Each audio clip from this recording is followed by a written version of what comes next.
नमस्कार, आदाब। Crime petrol dial 100 में आप सबका स्वागत है। हम सब अपने बच्चों से बेइंतहा प्यार करते हैं, उनकी हंसी में अपनी खुशी ढूंढने की कोशिश करते हैं और उन्हें अगर जरा सी भी तकलीफ हो जाए तो हम परेशान हो उठते हैं। और अगर हमारे बच्चे कभी हमसे बिछड़ जाएं तो ये सोचकर भी रूह कांप उठती है। हमारा आज का ये केस अपनी औलाद के लिए तड़पते ऐसे ही दो परिवारों का है जिनका दर्द तो एक जैसा है, लेकिन दर्द के पीछे छिपी कहानी बिल्कुल अलग।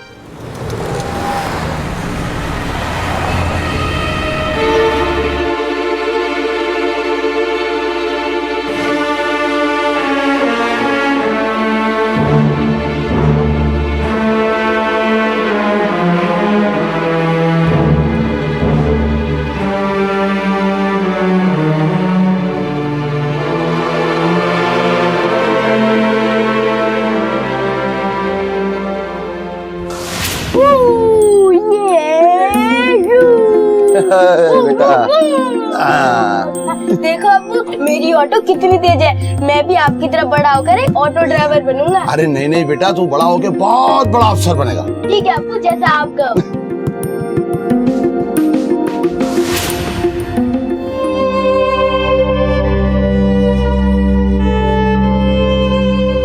अबे रुक, अबे रुक, हट, अबे बार बार मैं पोस्टर फाड़ता हूँ और तू बार बार आगे लगा देता है। अबे परेशान कर दिया तूने। देखिए मेरी बात सुनिए, ऐसा मत कीजिए। देखिए 3 महीने हो गए बच्चे को खोए हुए, अल्लाह जाने किस हालत में हो गए।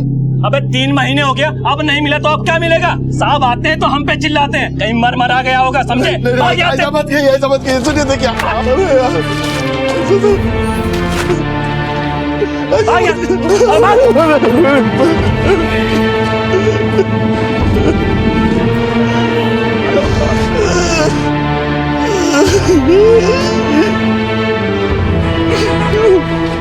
बच्चा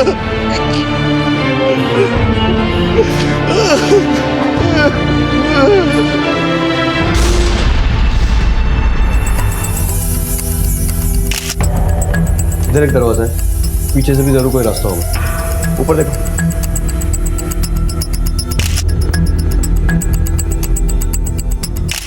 पेट और पीठ दोनों पे वार है। सर ऊपर कुछ नहीं। अंदर देखो। क्या हो गया? मेरी बच्ची कहाँ चली गई मुझे छोड़ के? मेरी बच्ची कहाँ चली गई? मेरी बच्ची ला दो मुझे, मेरी बच्ची ला दो। कहाँ चली गई मुझे छोड़ के? हम 4 दिन के लिए बाहर गए थे, कल सुबह वापस लौटने वाले थे, लेकिन हम आज ही आ गए। अभी करीब 9 बजे और आकर देखा कि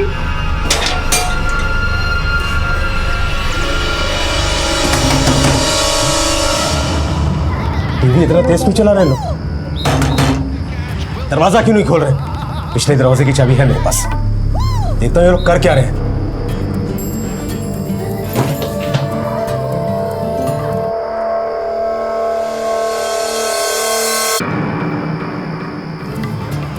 शाजिया, तेरे अब्बू को गए हुए 5 मिनट हो गए, दरवाजा भी नहीं खोला अभी तक। क्या कर रहे होंगे अंदर? अम्मी नहीं पता। सलमा सलमा सलमा, आसमा क्या हुआ? आसमा आसमा, अरे क्या हुआ मेरी बच्ची को? ये देख आसमा आसमा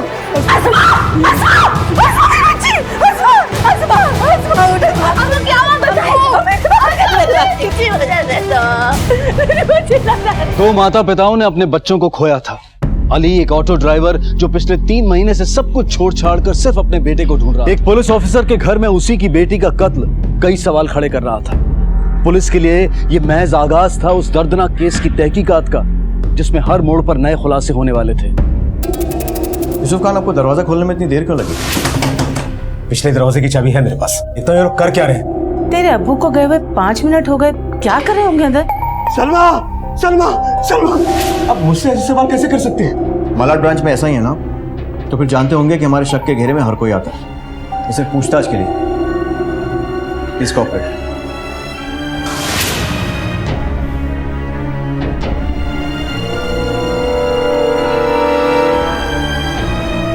आसमा, और जब मैं घर के अंदर आया तो देखा मेरी बेटी की लाश खून में लथपथ पड़ी हुई। घर से कुछ चोरी हुआ? नहीं, लेकिन मेरी बड़ी बेटी नाजिया वो यही थी, उसका कोई पता नहीं चल रहा।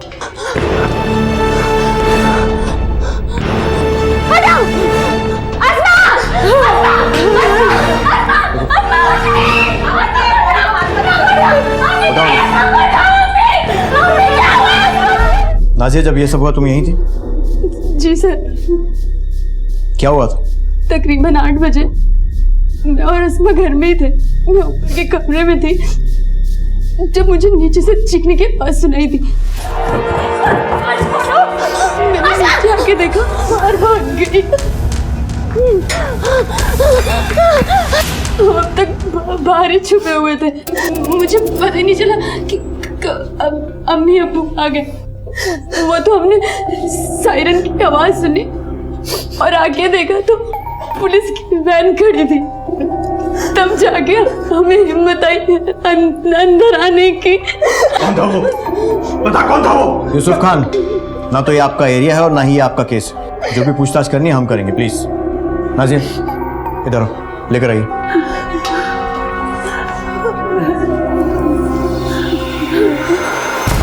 नाजिया, उस आदमी को पहचानती हूँ? पहले कभी देखा? नहीं सर। जब तुम डर के बाहर भागी तो आस पड़ोस में क्यों नहीं गई? शोर क्यों नहीं मचाया या फिर किसी की मदद क्यों नहीं की? सर मैं इतना डर गई थी कि मुझे कुछ समझ ही नहीं आया कि क्या करूं। मेरे दिमाग ने काम करना बंद कर दिया था, इसलिए मैं बाहर भाग गई। आसमा का कोई खास दोस्त है? मतलब किसी लड़के से कोई अफेयर वगैरह? नहीं नहीं सर, वो बिल्कुल ऐसी नहीं थी सर। ठीक है, जाओ। स्केच आर्टिस्ट को बुलवा कर नाजिया से पूछताछ करके उस आदमी का स्केच तैयार करो। सर। घर की अच्छी तरह से तलाशी लो, देखो और कुछ मिलता है क्या। सर। अक्रम, पता नहीं क्यों मुझे लग रहा है कि ये नाजिया कुछ छुपा रही है। और सर इनके मुताबिक घर से कुछ चोरी भी नहीं हुआ है। मतलब एक कातिल कत्ल करने के इरादे से ही घर आया। ऐसा करो, अस्मा और नाजिया के साथ साथ घर के बाकी लोगों के कॉल रिकॉर्ड्स भी निकालो। पता तो करें इसकी बातों में कितनी सच्चाई है। और हाँ, आस पड़ोस में पूछताछ करो पूरे परिवार के बारे में, खासकर अस्मा के। सर। कोई दर्द नहीं है ये मेरे बच्चे के दर्द के आगे। अली भाई बस एक बार आप बता दीजिए किसने मारा है आपको, हम सब जाके फोड़ के आएंगे। नहीं नहीं भाई, मुझे किसी से कोई बदला नहीं चाहिए। मुझे बस मेरा बच्चा चाहिए और कुछ नहीं चाहिए। आप परेशान न हो, अल्लाह ने चाहा तो आपका बच्चा जल्दी मिल जाएगा। देखिए, मैंने तो अपने ऑटो पे चांद की तस्वीर लगा रखी है। आप ये पोस्टर मुझे दे दीजिए। मुंबई में बाकी ऑटो वाले जो मेरे दोस्त हैं, सबके ऑटो पे ये पोस्टर लगा देंगे। आपका चांद जल्दी मिल जाएगा, आप परेशान न हो। अल्लाह तुम्हारा भला करे।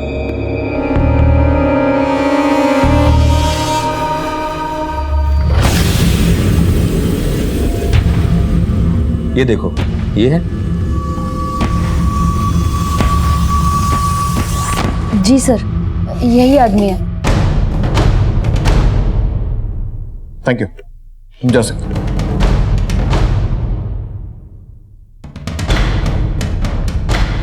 सर, ये लड़की ने जो डिस्क्राइब किया है, मुझे लगता है कि ये श्योर नहीं कि इसने क्या देखा है। आई मीन टू से कि जो स्केच मैंने बनाया है, it could be A fake sketch. फिर भी हम कोई चांस नहीं ले सकते। Thank you Manish. Thank you sir. Akram, sketch को हर जगह सर्कुलेट करो, खासकर खबरियों में। पता करो किसी ने कुछ देखा है क्या। कहीं ऐसा तो नहीं है कि ये लड़की हमें गुमराह करने के लिए झूठ बोल रही है। लेकिन सर, नाजिया अपनी बहन के कत्ल के केस में झूठ क्यों बोली? सर, जिस वक्त एक कत्ल हुआ, घर में सिर्फ नाजिया और अस्मा थी। हो सकता है कि इस खून में नाजिया का ही हाथ हो। उसने खून किया हो या करवाया हो सकता है और नहीं भी, लेकिन फिलहाल यकीन के साथ कुछ नहीं कह सकते। लेकिन इतना तो साफ है कि नाजिया की बातों में पूरी तरह से सच्चाई नहीं है। हमें सबूतों को फिर से बारीकी से देखना होगा। अगर मुझे इस यूसुफ पर भी शक, बता कौन था वो? जिस तरह का ये बाप है और जिस तरह हर समय इसके सर पर गुस्सा सवार रहता है, कुछ भी कर सकता है। मोहल्ले के लोगों से पूछताछ करो इस हादसे के बारे में और यूसुफ और उसके परिवार की सारी इंफॉर्मेशन निकालो। सर।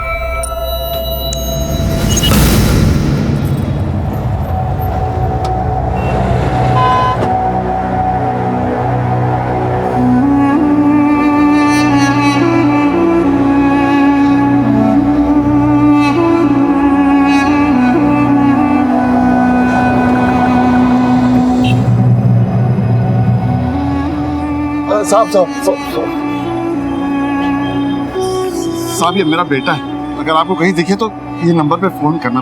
आपकी बड़ी मेहरबानी होगी। कार कैसे गुम गया आपका? सब वो घर के बाहर खेल रहा था, पता नहीं कौन लेके गया।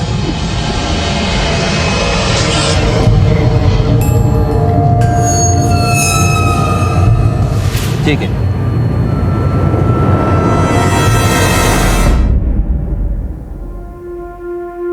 कितने ख्वाब लेके आए थे अभी शहर में कि अपने बच्चों को एक अच्छी जिंदगी देंगे। शहर ने तो हमारी दुनिया ही तबाह कर दी। अम्मी हम तो यहाँ आ गए पर गांव के चांद तारे वहीं छोड़ा है। देखो ना यहाँ शहर में एक भी तारा नजर नहीं आता। तो कोई बात नहीं, क्योंकि हम तो हमारी आंखों का तारा अपने साथ लेके आए हैं। अरे ये माँ बेटे दोनों क्या देख रहे हैं आसमान में? हाँ? कुछ नहीं, अपना चांद को देख रहा है। वो चांद? अरे उस चांद से अच्छा तो हमारा चांद है। वो तो है ही। हमारा एक बेटा खो गया और दूसरा पता नहीं क्या करता रहता है। कहाँ है आदिल? अंदर सो रहा है। आदिल, ए बाबू उठ, कॉलेज नहीं जाना है। ए बेटा, सूरज सर पे आ गया है और तू अभी तक सो रहा है।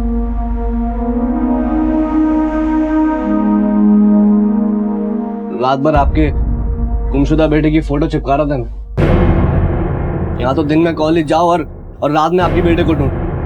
मैं तो खामे का पैदा हो गया हूँ ना, मेरी कोई लाइफ ही नहीं। अरे बेटा कैसी बात कर रहा है? चांद तेरा भाई, हमारा बेटा है। और मैं भी तो आपका बेटा हूं ना, लेकिन आप लोगों को चांद के अलावा कुछ नजर नहीं आता। अब तो शायद आप लोगों को मेरी कदर उस दिन होगी जिस दिन मैं भी गायब हो जाऊंगा। आदिल ऐसा अम्मी रहने दो, पहले आप लोग चांद की सोच से बाहर तो आओ। आदिल,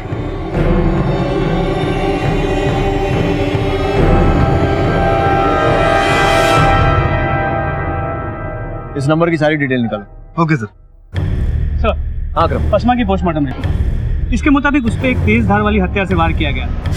तो इससे इतना तो साफ, नाजिया ने जो बात बताई थी वो काफी हद तक सही।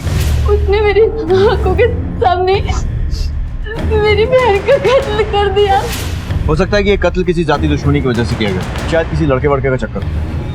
मोहल्ले में कुछ पता चला उनके बारे में? सर हमने मोहल्ले में पूछताछ की, किसी ने कुछ नहीं सुना और ना ही मदद के लिए किसी को बुलाया गया। और तो सर नाजी को बाहर आते जाते भी किसी ने नहीं देखा। ठीक, लो सर कॉल डिटेल्स।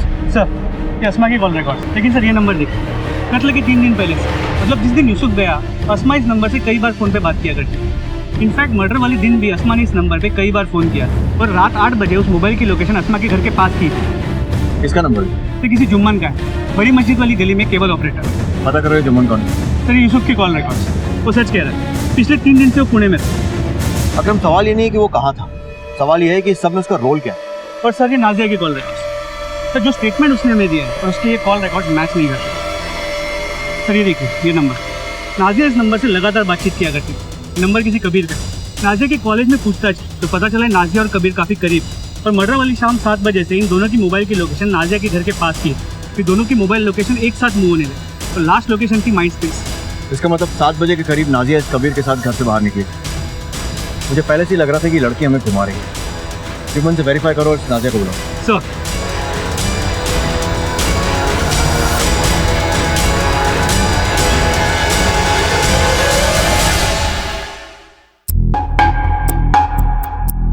तुम किसी अस्मा नाम के लड़की को जानते हो?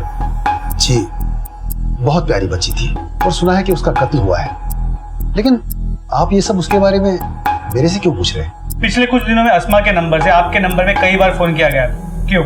अस्मा बिटिया मुझे फोन करके अपनी मनपसंद फिल्म लगाने को कह रही थी, क्योंकि यूसुफ साहब को अपनी बच्चियों का फिल्में देखना, टीवी देखना कतई पसंद नहीं था। इसलिए अक्सर मुझे वो फोन करके अपनी पसंद की फिल्म लगाने को कह रही थी। कल रात तुम उसके घर के पास गए थे? पास नहीं साहब, मैं तो उनके घर पे ही गया था। हेलो जुम्मन चाचा, हाँ बेटा, हम ना टीवी देख रहे थे और केबल ही बंद हो गया। अगर अब्बू को पता चला ना तो कल सुबह आकर ना वो हमारी तबीयत खराब कर देंगे। आप प्लीज आकर ठीक कर दीजिए ना। ठीक है बेटा, बस 8 बजे दुकान बंद करके हम आ जाएंगे। तो करीब 8 बजे मैं वहां गया था और केबल कनेक्शन ठीक करके मैं वापस आ गया। उस वक्त आसमा बिटिया घर पे अकेली थी। मैं और अस्मा घर में ही थे। जो स्केच तुमने बनवाया था वो छोटा है, तुमने कहा था कि अस्मा के कत्ल की रात तुम अपने घर में थी, लेकिन जुम्मन ने बताया कि तुम घर में नहीं थी और तुम्हारे कॉल रिकॉर्ड पे यही कह रहे हैं कि तुम उस वक्त कहीं और थी। कहाँ थी? और ये कबीर कौन है? तुम्हारा बॉयफ्रेंड है ना? नहीं नहीं सर, कबीर सिर्फ हमारा दोस्त है। उस रात हम कबीर और अपने बाकी फ्रेंड्स के साथ फिल्म देखने गए थे। सब इंतजार ही कर रहे हैं, जल्दी जाओ। जा सिमरन जा, जी ले अपनी जिंदगी हमारे खड़ूस अब्बू के आने से पहले। बस मेरी फिल्मी बहन, दरवाजा अच्छे से बंद करना। हाँ जा, मूवी छूट जाएगी वरना। अच्छा दरवाजा अच्छे से बंद करो। हाँ हाँ मैं जल्दी आ जाऊंगी, बाय। हमें पता था अब्बू अम्मी अगली सुबह आने वाले हैं, इसलिए हमने अपने दोस्तों के साथ रात में फिल्म देखने जाने का प्लान बनाया। लेकिन जब हम घर लौटे तो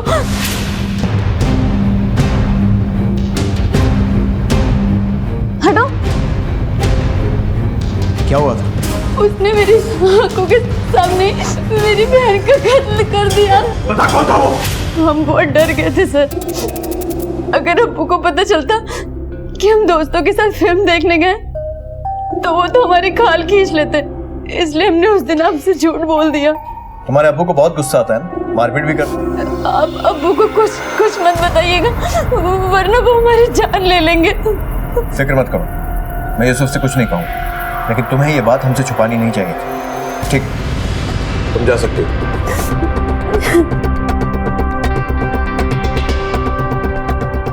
इस यूसुफ के बारे में और पता करो, इस पर मेरा शक गहरा होता जा रहा है। जी सर। मार डालो, इसे भी मार डालो, मुझे भी मार डालो, हम सबको मार डालो, जिस तरह से आपने अस्मा को मारा था।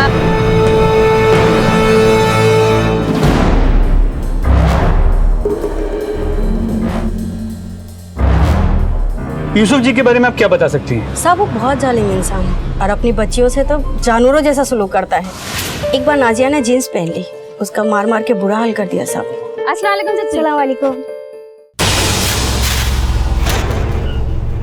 यही सिखाया मैंने तुझे? सारी दुनिया के सामने जीन्स शर्ट पहनकर अपने बदन की नुमाइश करेगी तू? नहीं अब्बू चल अंदर, मैं बताता हूँ तुझे। नहीं मैं बताता हूँ तुझे। अब्बू सुनिए तो, आज मैं देखता हूँ, चल। अब्बू सुनिए तो। कौन करता है साहब ऐसा अपनी बच्चियों के साथ? अपनी बेटियों के साथ, अपनी पत्नी के साथ बात बाद में करता था, पहले हाथ उठाता था।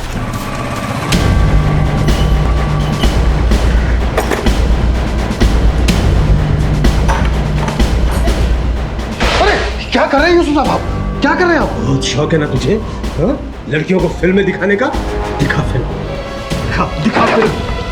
मैं तो हर किसी की फरमाइश पे फिल्म दिखाता हूँ। आसमां बिटिया क्या सबको फिल्म दिखाता हूँ, ये तो मेरा काम है यूसुफ साहब। साहब प्लीज, साहब मत करो ऐसा। मैं साहब बंद कर दूंगा तेरा धंधा।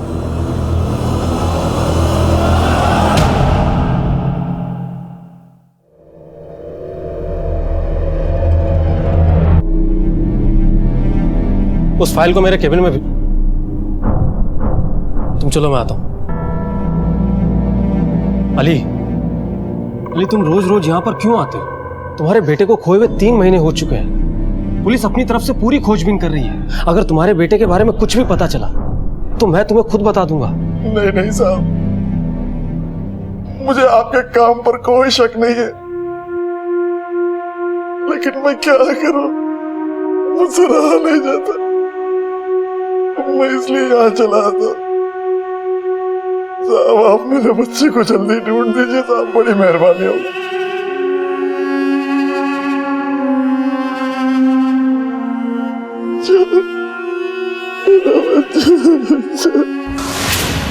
अप्पू हम ये बार बार घर क्यों बदलते हैं? बेटा ये अपना असली घर थोड़ी ना है, अपना असली घर तो गांव में है। और वैसे भी ये शहर रास नहीं है बेटा।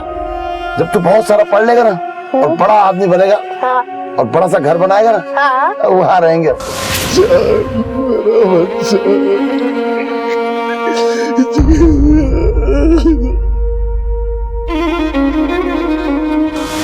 तू हाथ मत लगा, मैं कर रही हूँ ना।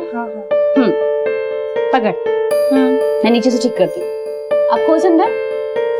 अरे ऐसे नहीं, फिर खराब कर दिया तूने। अरे अब इतना कसम तैयार नहीं हुई तू?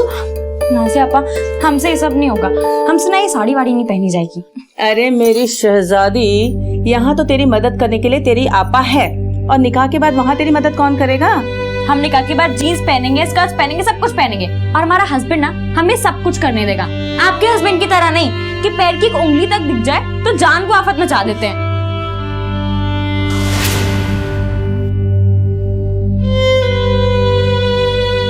उस दर्द की तो तुलना ही नहीं की जा सकती जो अपने बच्चे को खोने के बाद माँ बाप के सीने में उठता है।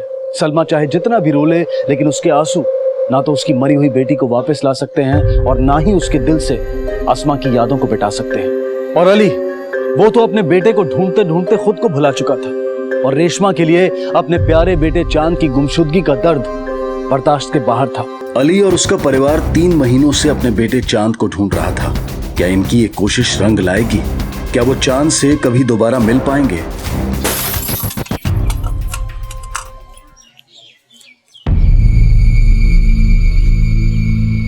अब्बा, पैसा चाहिए कॉलेज के प्रोजेक्ट के लिए। वैसे कहाँ है? ये है तो सही आपके हाथ में। ये चांद के पोस्टर के लिए और नए पोस्टर बनवाने, हर जगह लगवाना है। कम से कम 10,000 पोस्टर लगेंगे और चांद की तलाश में मैं ठीक से ऑटो भी नहीं चला पा रहा हूँ, तो पैसे भी नहीं आ पा रहे। सब कुछ चांद के लिए और मेरे लिए कुछ भी नहीं। आदिल, आदिल क्या कर रहा है? आदिल, आदिल, मेरी बात सुन।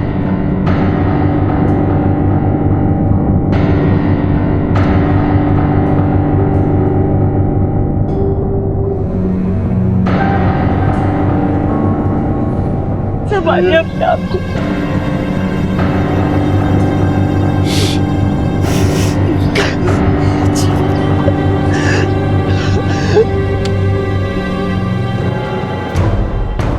सर, यहाँ आसपास पूछताछ से पता चला कि यूसुफ बहुत ही गुस्से वाला आदमी है। तो मुझे लगता है कि ये क्राइम कुछ इस तरह हुआ हो।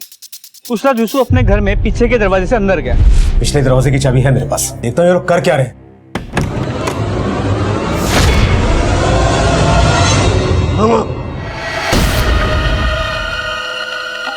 अब्बू, हमारी गैर मौजूदगी में ये करती है भाई।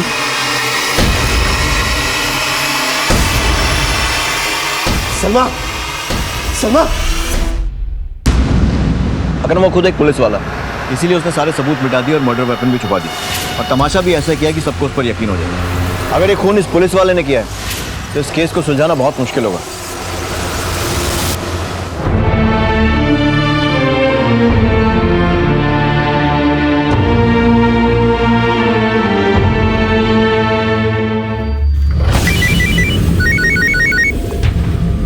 हाँ यूसुफ, अभी मैंने घर चेक किया तो पता चला कि घर के सारे गहने गायब। घर से कुछ चोरी हुआ? लेकिन तुमने तो कहा था कि घर में चोरी नहीं हुई है। देखिए, उस वक्त मैं सदमे में था, अच्छे से चेक नहीं कर पाया। अभी पता चला तो बता दिया। सर, यूसुफ का फोन था, कहता है कि घर से गहने गायब है। इस आदमी का कैरेक्टर कुछ समझ में नहीं आ रहा है। तो मुझे लगता है कि ये हमें घुमाने की कोशिश कर रहा है। हो सकता है मर्डर के बाद इसने खुद गहने गायब किया हो, ताकि इस मर्डर के केस को रॉबरी एंड मर्डर का केस बना सके। लेकिन झूठ की उम्र ज्यादा नहीं होती अकरम। फिलहाल उसकी बीवी और बेटियों से गहनों के बारे में पूछताछ करो, पता करो कि ये सच बोल भी रहा है या नहीं। सर,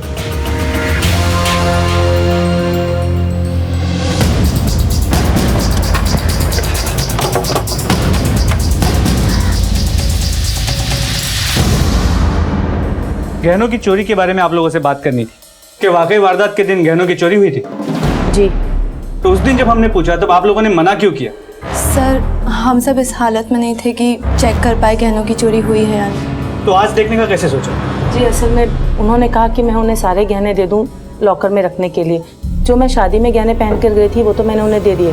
बाकी के गहने जब मैं लेने गई तो देखा सब गायब थे। क्या इन दिनों ऐसा कुछ हुआ था जिसकी वजह से यूसुफ को अस्मा पे गुस्सा आया हो? नहीं सर, अस्मा कभी ऐसा कुछ करती ही नहीं थी। सर, उसे पढ़ने और खाना बनाने के अलावा सिर्फ एक ही शौक था, फिल्में देखने का, और वो भी वो अब्बू की गैरहाजिरी में ही देखती थी।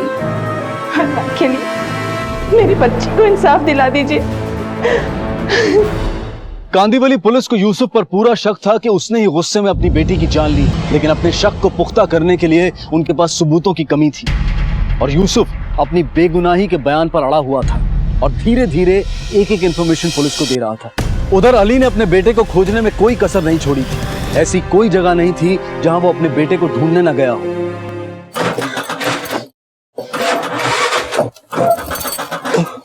अभी तक गए नहीं आप? देखो ना, पता नहीं क्या हो गया, ये भी नहीं चालू हो रहा। तो ठीक करवा लीजिए ना। कैसे ठीक करवा लूं? नए पोस्टर छपवाने उसके लिए पैसे जमा कर रहा हूँ। पता नहीं अल्लाह क्या इम्तिहान ले रहा है हमारा। ये ठीक नहीं करवाएंगे फिर आप चांद को ढूंढोगे कैसे?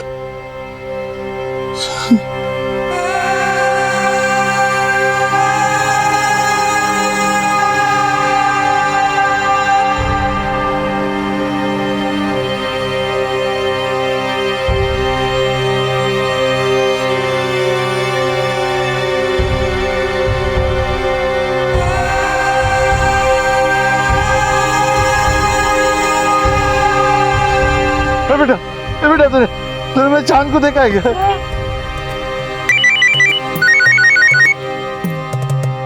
हेलो, हाँ ये चांद मोहम्मद आपका बेटा है? हाँ मैंने इसे देखा है। क्या मेरे बच्चे को जानते हो? कहाँ है वो, कैसा है? आप ऐसा करो, कल 50,000 लेके शाम को 4 बजे शास्त्री पार्क के पीछे आ जाओ। 50,000? हाँ, जिनके पास आपका बच्चा है वो बहुत खतरनाक आदमी है, वो 50,000 से कम में मानेंगे नहीं। हाँ मैं 4 बजे आ जाऊंगा। सर मुझे नहीं लगता कांदीवली पुलिस मेरी बेटी के केस को सॉल्व कर पाएगी। सर प्लीज उस केस को अपने मलाड पुलिस स्टेशन में शिफ्ट करवा लीजिए। नहीं यूसुफ, मैं इसमें कुछ नहीं कर सकता। मैं तुम्हारी भावनाओं को अच्छी तरह से समझ रहा हूँ, लेकिन ये हमारे नियमों के खिलाफ है। वैसे कांदीवली पुलिस की टीम अच्छे से काम कर रही है। आई एम सॉरी, मैं कुछ नहीं कर सकता। You can understand. जी सर, मैं समझ रहा हूँ। 10, 20, 30, ये 40, ये 50 हो गए ना पूरे 50। अब्बू आप यहाँ हो तो ऑटो कहाँ है? वो मैंने भेज दिया। चांद को वापस लाने के लिए 50,000 रुपए की जरूरत थी।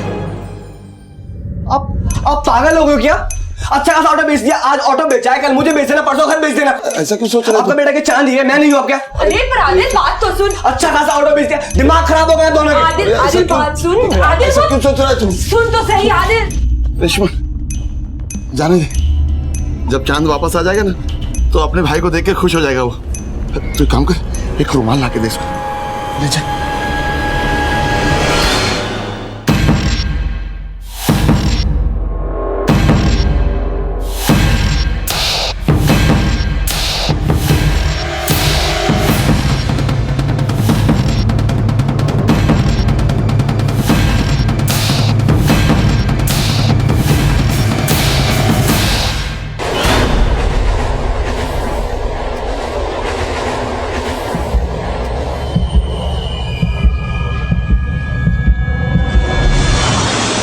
चांद मोहम्मद के अब्बू हो? हाँ, कहाँ है चांद? पैसे लाओ। हाँ, ये क्या है? कहाँ है चांद? चलो मैं बताता हूँ, चलो। वो ठीक तो है ना? हाँ बिल्कुल ठीक है एकदम। मेरा बच्चा, हाँ चलो चलो चलो। ठीक है।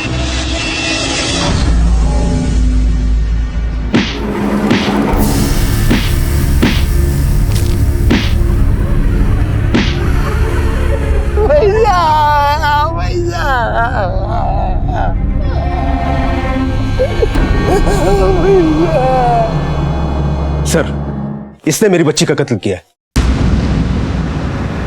किस बच्चे ने? फिर 1 साल पहले इस लड़के का बड़ा भाई आदिल मेरी बच्ची के पीछे पड़ा हुआ था। ओए चलते हैं। सर एक रात जब मेरी बच्ची ट्यूशन से वापस लौट रही थी तो उस लड़के आदिल ने मेरी बच्ची को फूल देने की हिम्मत की। सर उस ऑटो वाले और उसके लड़के को लाइन पे लाना जरूरी था, इसलिए मैं उनके घर गया।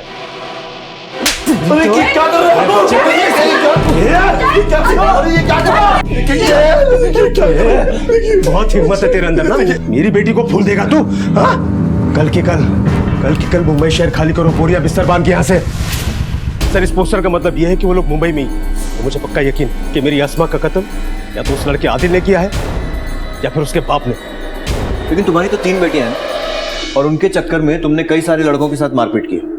हो सकता है उनमें से कोई हो सकता है सर, बहुत से लड़के हैं जो मेरे हाथों पिट चुके हैं। पर आजकल के लड़कों को दूसरा कोई काम धंधा तो है नहीं, बस प्यार का झंडा लेकर निकल पड़ते हैं। इसीलिए मैं अपनी बच्चियों पे सख्ती करता हूं कि मैं नहीं चाहता कि किसी आवारा लड़के के चक्कर में पड़कर वो अपनी जिंदगी खराब करे। सर बहुत सारे लड़के हैं जिनके दिमाग ठिकाने लगाए मैंने, लेकिन उस लड़के आदिल में कोई बात थी, उसकी आंखों में एक आग थी। जिन जिन लड़कों से पंगा लिया है तुमने उन सबकी डिटेल्स चाहिए मुझे। सर आइए सर।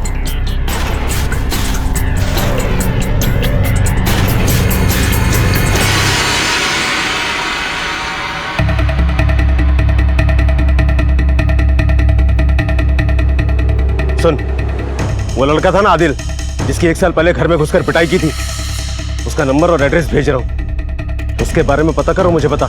आप फिक्र मत करो यूसुफ साहब। आपने जो हमें नंबर दिया था वो किसी फेक आईडी पर रजिस्टर्ड है।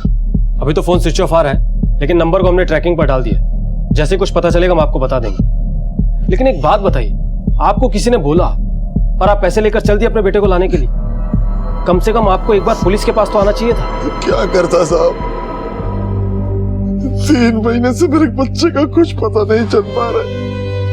एक उम्मीद नजर आई थी, लेकिन अब सब अंधेरा ही अंधेरा है। मैंने अपना ऑटो बेच दिया, मेरा सब कुछ खत्म हो गया है साहब, सब कुछ खत्म हो गया। देखिए आप लोग चिंता मत कीजिए, हम पूरी कोशिश करेंगे कि आपका बेटा और पैसा दोनों जल्द से जल्द आपको मिले।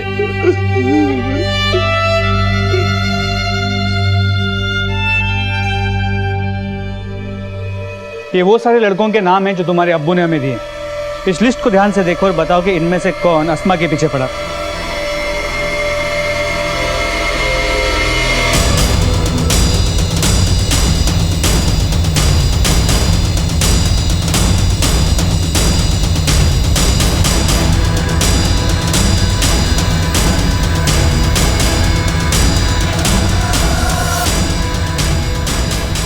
हमारे अब्बू को सबसे ज्यादा शक इस आदिल पर है, और तुमने इसका नाम टिक ही नहीं किया, क्यों? सर, आदिल आसमा के पीछे नहीं था। फिर? आदिल तो मुझे बहुत ज़्यादा परेशान करता था, और जब भी कोई लड़का हमें परेशान करता था तो अब्बू उसे तो पीटते ही पीटते थे। उसके साथ मुझे और नाजिया आपा को भी बहुत मार पड़ती थी। कौन है जिसके इतने सारे मिस कॉल्स आ रहे हैं? और ये कार्ड किसने भेजे तुम्हें? अब्बू हमें नहीं पता, हमारे बैग में कॉलेज में किसी ने डाल दिए थे। और ये जो सारे कॉल्स है ना, ये हमारी टीचर ने किए। अब्बू बस अस्मा को ही नहीं मारते थे, इसीलिए अक्सर वो हम दोनों की गलती का इल्ज़ाम अपने सर पर ले लिया करती थी।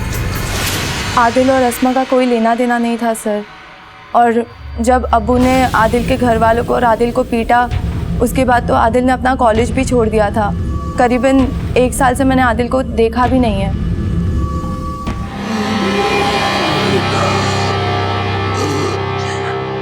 जाने आदिल को दवाई लेके आने में इतनी देर क्यों होगी? सर, इस आदिल के बारे में पूछताछ, वो पहले शाजिया के साथ पढ़ता था, लेकिन जब से उसे यूसुफ ने मारा था वो अपनी फैमिली के साथ नायगांव शिफ्ट हो गया। उसके पहले के कॉलेज में जाके भी पूछताछ, टीचर्स का कहना है कि वो पढ़ाई में काफी अच्छा था, और उसके दोस्तों की बात माने तो वो शाजिया से प्यार भी करता था। उसके अभी के कॉलेज में जाके भी पूछताछ, सभी का कहना है कि वो अच्छा लड़का था। उसके फोन रिकॉर्ड?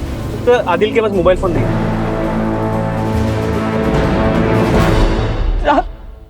साहब, मेरा बेटा आदिल गायब है।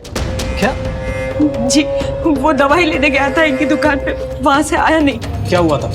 आदिल मेरी दुकान पर दवाई लेने आया था, तभी एक पुलिस वाला अपनी बाइक लेकर आया और उसे देखकर आदिल वहाँ से भाग गया, और वो पुलिस वाला भी अपनी बाइक लेकर उसके पीछे गया।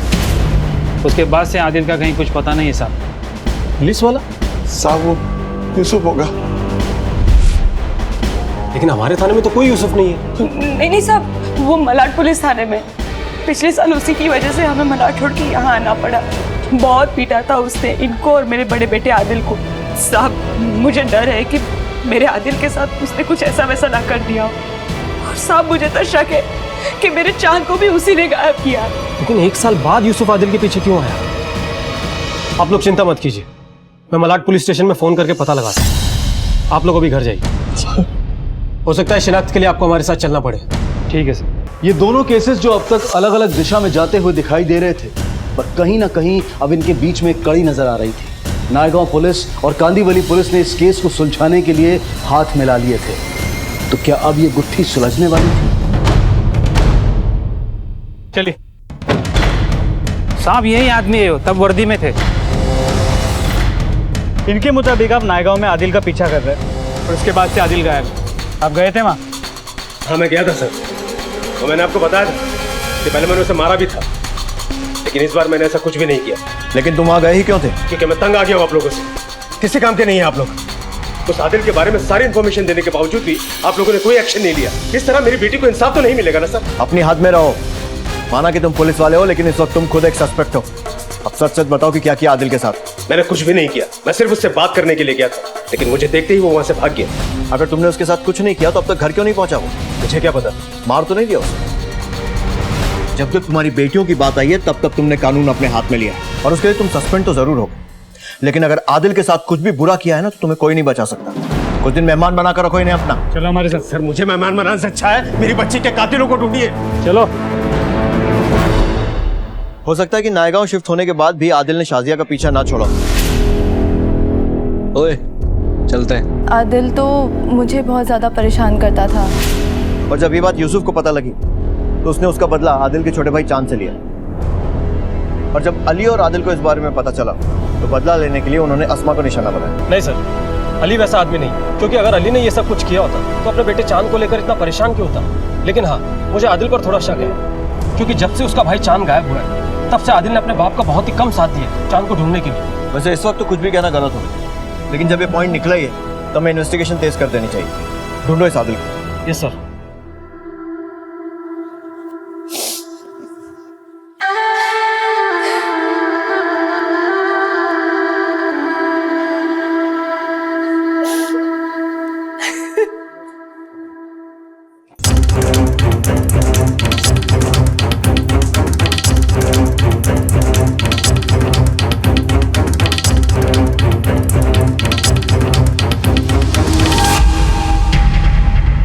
हमें पता चला है कि तुम शादी में जाना ही नहीं चाहती थी और आखिरी वक्त में तुमने अपना फैसला बदला।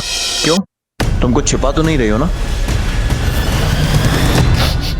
सर, ये सब कुछ मेरी वजह से हुआ है। सर, नई रीढ़ मिली, ज्वेलरी शॉप पे कोई चोरी के गहने बेचने आया। लगता है इस केस की सारी परतें एक करके खुल रही हैं। जाके पता करो। सर। शाजिया, आप बताओ क्या हुआ? हम आदिल से प्यार करते हैं। पिछले 3 महीने से आदिल हमसे मिलने की पूरी कोशिश कर रहा था, लेकिन अब की बार अगर अब्बू को पता चल जाता तो अब्बू हम दोनों को ही जान से मार डालते। इसलिए मैंने उससे मिलना बिल्कुल बंद कर दिया। अब्बा, आपके इलाज के लिए पैसे। इतने पैसे तो कहाँ से लाया? हम बताते, गहने बेच के। पकड़ो से। चल चल चलो। शाजिया ने मैं सब कुछ बता दिया, अब तू शुरू कर। सब प्यार करता था मैं शाजिया से, अब भी करता हूँ। आदिल हमसे मिलने के लिए घर पर आने वाला था। मुझे पता चला था कि उसके अम्मी अब्बू 4 दिन के लिए कहीं बाहर गए, लेकिन अब्बू हमें जबरदस्ती अम्मी के साथ शादी में ले गए। तो सब में चुपचाप मौका पाकर उसके घर के पिछले दरवाजे से दाखिल हो गए।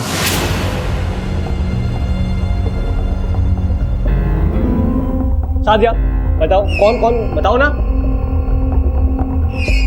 आदिल, तुम यहाँ पे क्या कर रहा है? हाँ? इतनी मार खाने के बाद अगर ठिकाने नहीं आई तेरी। अभी अब्बू को फोन लगाती हूँ। अस्मा, रोकने के चक्कर में हम दोनों की झड़प हो गई। खुद को बचाने के चक्कर में मैंने उसकी जान ले ली। सर, मैंने खुद को बचाने के लिए सोचा कि मैं घर से कुछ चुरा लेता हूँ ताकि लोगों को लगे कि ये चोरी का मामला है। तो सर, मैंने घर से कुछ गहने चुरा लिए। लेकिन मेरे हाथों हुई अस्मा की मौत मुझे अंदर ही अंदर कचोट रही थी, इसलिए मैंने एक दिन शादिया को सब कुछ बता दिया।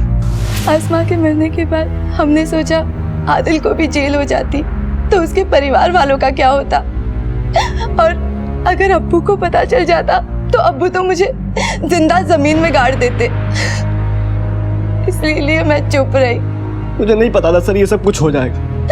हम किसी और के गुनाहों की सजा हमारे अब्बू को नहीं दिलवा सकते। तूने ना सिर्फ अस्मा की जान ली है, बल्कि अपने अम्मी अब्बू को भी जीते जी मार दिया है।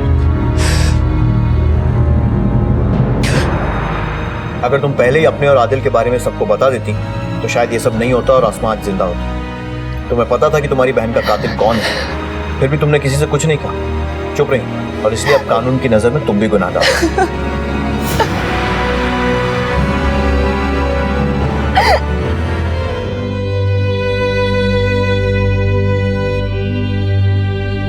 पता नहीं हमारे किस गुनाह की सजा दे रहा है अल्लाह।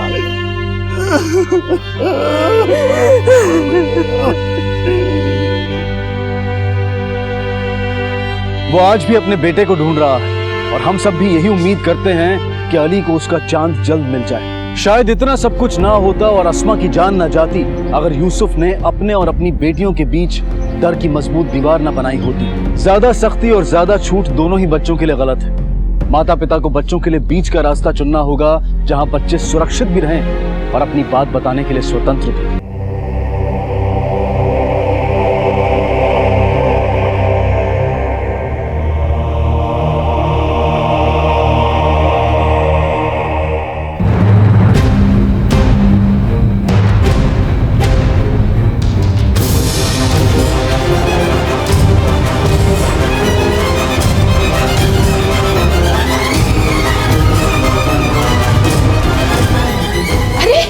नमस्कार, आदाब। क्राइम पेट्रोल डायल 100 में आप सबका स्वागत है। कहते हैं कि जब हमारे पास अधिकार आते हैं तो उसके साथ साथ हमारी जिम्मेदारियां भी बढ़ जाती हैं। लेकिन कुछ लोग अपने इस अधिकार को अहंकार समझ बैठते हैं और अहंकार अक्सर विनाश का कारण बनता है। आज की कहानी महाराष्ट्र के पुणे शहर की ऐसी दिल दहला देने वाली कहानी है जहां दुश्मनी, लालच और रिश्तों की उलझी हुई डोर ने पुलिस को उलझा कर रख दिया।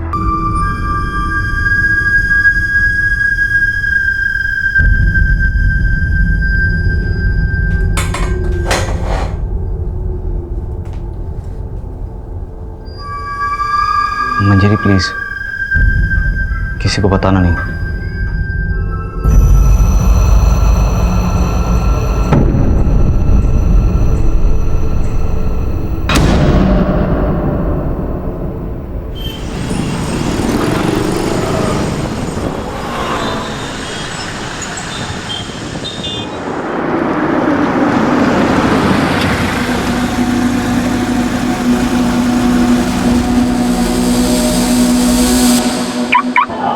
Good morning.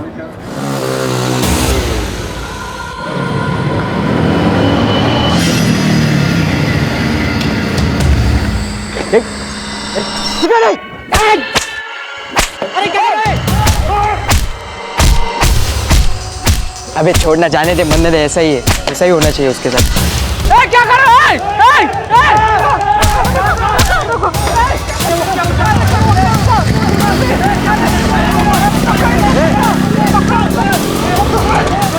अरे कोई एम्बुलेंस को बुलाओ। एम्बुलेंस। किशोर पाटिल, जो कि पुणे के एक नामचीन कॉलेज का प्रिंसिपल था, उसके साथ ऐसा क्या हुआ था जिसकी वजह से वो आत्महत्या करने की सोच रहा था? आखिर उसने अपने छोटे भाई की बीवी मंजरी से इस बात को गुप्त रखने के लिए क्यों कहा था? मंजरी प्लीज, किसी को बताना नहीं। और इस सब के बाद उस पर एक जानलेवा हमला भी होता है। अरे क्या कर रहे हो? आखिर ये लोग कौन थे और किशोर को इस तरह दिन दहाड़े क्यों मार रहे थे? किशोर खुद देखने में जितना सरल था, उसकी जिंदगी उतनी ही उलझी हुई थी। लेकिन क्या इस सब के लिए वो खुद जिम्मेदार था?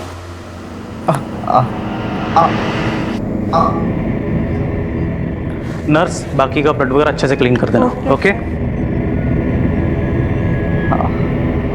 Hello ma'am. किशोर कैसा है? हाँ, ट्रीटमेंट चला अंदर। डॉक्टर साहब, डॉक्टर साहब, मेरा बेटा किशोर कैसा है? He is fine. आप जरा प्लीज। Okay ma'am. डॉक्टर साहब, इसके बारे में किसी को पता नहीं चलना चाहिए। देखिए, हमें लीगल फॉर्मेलिटीज तो करनी पड़ेगी। उन पर हमला हुआ है, इट्स अ पुलिस केस। नहीं, पुलिस को इन्वॉल्व करने की कोई जरूरत नहीं है। बात का बतंगड़ बना देंगे वो। अटैक कॉलेज के अंदर हुआ है, कॉलेज के रेपुटेशन का सवाल है। पर हम ऐसा नहीं कर सकते, इट्स अ क्रिमिनल केस। आपको जितने पैसे चाहिए मिल जाएंगे। देखिए डॉक्टर साहब, मैं पुलिस के उलझन में नहीं फंसना चाहती हूँ। आप बस इलाज कीजिए, दैट्स ऑल।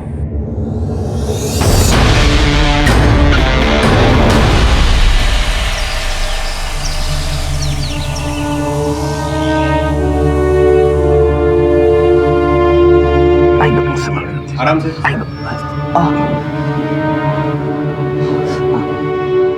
चलते sir. Thank you, thank you. Kishore dada, पंगे क्यों लेते रहते हो उन स्टूडेंट से? बघ जरा बघ केवढं मारलंय तुला। ये तो अच्छा हुआ कि ये देशपांडे सर और साळुंके सर तुम्हें बचाने आए। ये तो पता नहीं जान भी ले लेते। लेकिन हमें कैसे पता कि वो स्टूडेंट्स ही थे या कोई और? मुझे लगता है हमें पुलिस में कंप्लेन कर देनी चाहिए। तुम्हें किसी ने बोला अपना दिमाग चलाने? अपने काम से काम रखो, और अगर कोई काम नहीं है ना तो जाओ किसी शॉपिंग मॉल या फिर मूवी थिएटर में जाके ऐश करो। आली मोठी मला सांगणारी।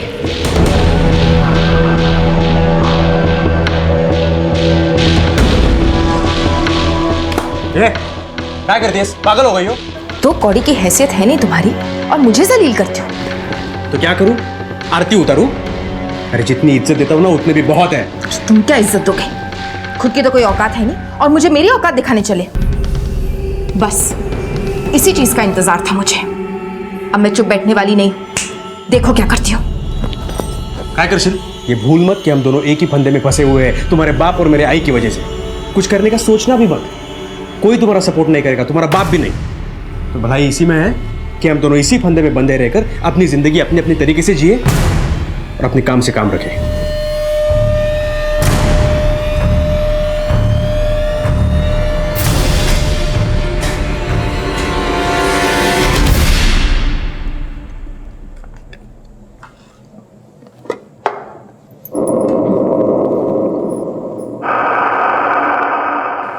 क्या प्रॉब्लम क्या है?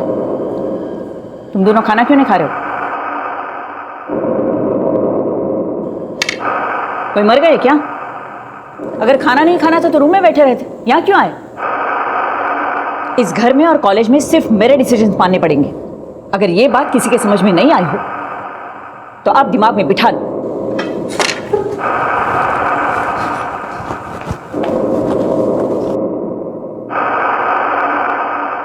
ये कॉलेज बरसों पहले रेनू पाटिल के पति सत्यजीत पाटिल ने शुरू किया था और जल्द ही इस कॉलेज की गिनती शहर के अच्छे कॉलेजेस में होने लगी थी।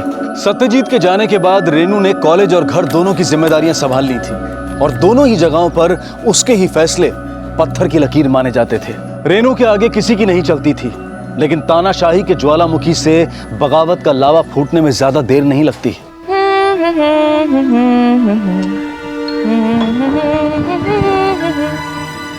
अरे वाह, चांगला मूड दिसतोय तुझा। कोई नया बॉयफ्रेंड मिला क्या? मूड तो तुम्हारा भी बहुत अच्छा लग रहा है और होगा भी क्यों नहीं। तुम्हारी रिंग मास्टर जो नहीं है घर पे, वे पसना करने गई है सासू माँ। हे देवा, उन्हें अक्ल देना कि वो हमेशा के लिए वहीं रह जाए ताकि हम सबका पीछा तो छूटे। तुझा माहिती नहीं मला, लेकिन मैं मेरी आई से बहुत प्यार करता हूँ। प्यार? और उस औरत के साथ? तुम कितना भी अच्छा बनने की कोशिश कर लो सौरभ, लेकिन तुम भी अच्छे से जानते हो कि इस घर में मैं तो क्या, उनकी कोई इज्जत नहीं करता। बस सब डरते हैं उनसे। बड़े आए अपनी आई से प्यार करने वाले।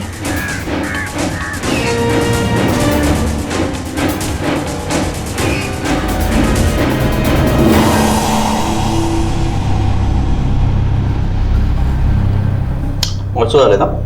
तुम्हें आज भी छोले इतने पसंद है? तुम्हें आज भी मेरी पसंद और नापसंद याद है? तुम्हारे हाथों का स्वाद वैसे के वैसा है। इतने सालों बाद उस दिन जब तुम्हारा फोन आया तो मैं कैसे रिएक्ट करूं मुझे समझ में नहीं आ रहा था। I was surprise. तुम आज भी मेरा इंतजार कर रहे हो? तुम्हारे जाने के बाद कोई पसंद ही नहीं आई। शायद किस्मत ने हमें एक और मौका दिया है पास आने का, और वो मौका मैं नहीं खोना चाहता। लेकिन अगर तुम्हारी आई को पता चल गया कि मैं वापस आ गई हूं तो?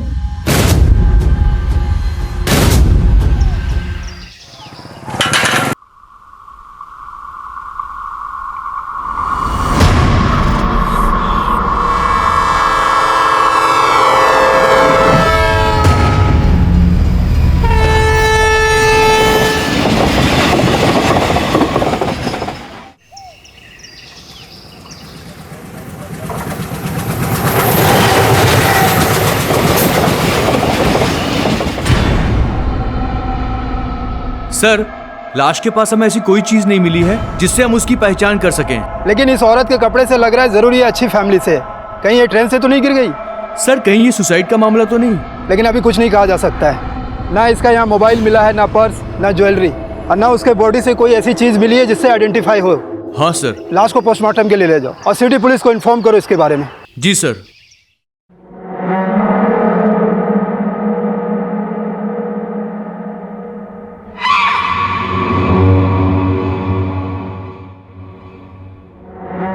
भाऊजी, उस दिन हम दोनों के बीच जो हुआ वो एक्चुअली मैं बहुत फ्रस्ट्रेशन में थी। आप प्लीज मुझे इग्नोर मत कीजिए, मैं वैसे ही बहुत शर्मिंदा हूँ। मंजरी, मुझे पता है तुम्हारी शादीशुदा जिंदगी उतनी अच्छी नहीं चल रही है। हर उम्र की एक जरूरत होती है, पर ये सब आई को कैसे समझाए? उस दिन हमें देखकर पता नहीं उसने क्या क्या सोचा होगा। So please be careful. Kishore dada, हाँ, इंदौर के विपश्यना सेंटर से कॉल आया था। आई अब तक वहां पे पहुंची नहीं है। क्या? अरे 5 दिन हो चुके हैं आई को जाके। आई ने कहा था कि वहां पे मोबाइल अलाउड नहीं है, इसलिए मैंने कॉल नहीं किया।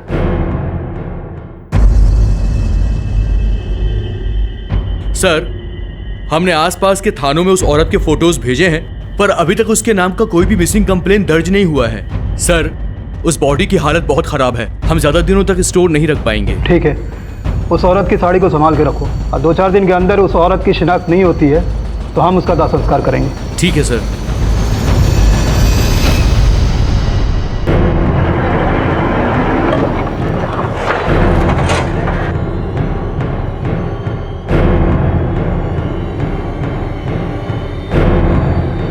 सर, आई को इंदौर के लिए निकले हुए 5 दिन हो चुके हैं। अगर वो विपश्यना सेंटर नहीं पहुंची तो आखिर गई कहाँ? साहब, उस रात हमने मैडम को स्टेशन पर ही छोड़ा था।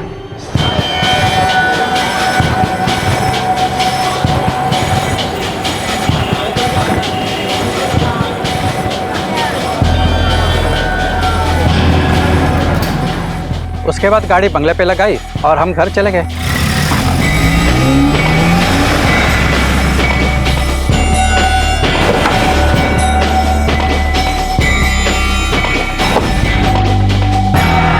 क्या आपकी मैडम को किसी का फोन आया था?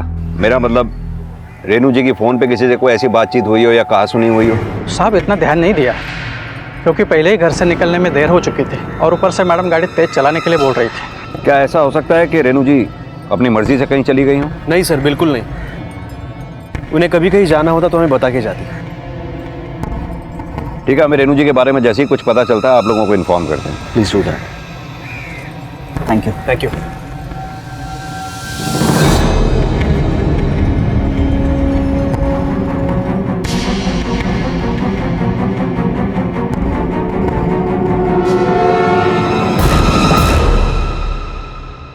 सर, रेनू जी की फोन लोकेशन और कॉल रिकॉर्ड। जिस रात रेनू जी की ट्रेन थी ठीक उसी रात करीब 10 बजे उनका फोन स्विच ऑफ हो गया था। और सर, उनके फोन की लास्ट लोकेशन पूना जंक्शन की थी। सर, मैंने उनका फोन नंबर और IMEI नंबर ट्रैकिंग पे डाल दिया है। शिंदे, फौरन रेलवे डिपार्टमेंट से कांटेक्ट करो। जिस ट्रेन से रेनू जी जाने वाली थी उस ट्रेन के सभी पैसेंजर्स की लिस्ट मंगवाओ। रेलवे पुलिस से कहो पूना जंक्शन की उस रात की सारी CCTV फुटेज हमें भेजे। सर।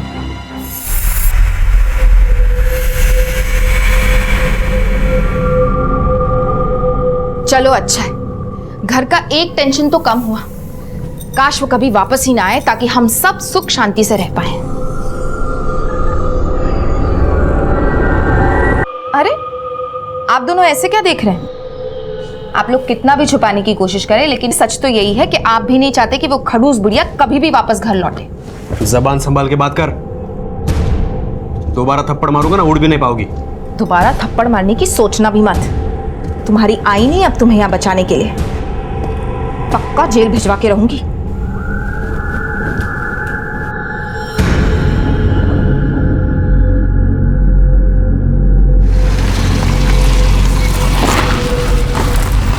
सर, जिस ट्रेन से रेनू जी जाने वाली थी उस ट्रेन की पैसेंजर्स लिस्ट मैंने चेक की। रेनू जी के नाम पे टिकट तो बुक किया गया था लेकिन वो उस दिन ट्रेन में बैठी ही नहीं। सर, मैंने रेलवे स्टेशन के CCTV फुटेज भी चेक किए। उस फुटेज में वो साफ अपनी गाड़ी से स्टेशन आती तो दिखती हैं लेकिन प्लेटफॉर्म पे जाती हुई नहीं दिख रही। सर, मैंने एग्जिट पॉइंट की CCTV फुटेज चेक करने की भी कोशिश की लेकिन वो कई दिनों से खराब पड़े हैं। Excuse me sir. Vishal, hello. ठीक है, थैंक यू। रेनू जी के फोन का IMEI नंबर ट्रैक हो गया है लेकिन उस फोन पर रेनू जी का नहीं बल्कि किसी और का सिम कार्ड एक्टिव था। फोन की एग्जैक्ट लोकेशन भी ट्रेस हो गई है, मनमाड़ की है। मनमाड़? ये रेनू जी का फोन मनमाड़ पहुंचा कैसे? रेनू के फोन के IMEI नंबर को ट्रेस करते हुए पुलिस का रुख मनमाड़ की तरफ हुआ, लेकिन पुलिस के लिए बड़ा सवाल था कि आखिर रेनू का फोन मनमाड़ कैसे पहुंचा। पुलिस फौरन मनमाड़ में उस जगह पर पहुंची जहां रेनू का फोन एक्टिव हुआ था।